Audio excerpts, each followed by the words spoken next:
One,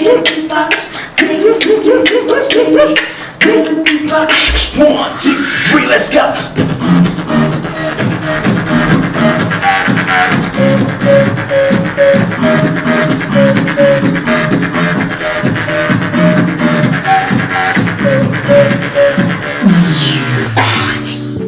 Paano nag-umpisa yung love mo sa beatboxing? Isa rin sa pinaka-main na goal ng Microphone Mechanics before is gusto namin yung makita ng Philippines na ang beatbox ay hindi lang siya novelty.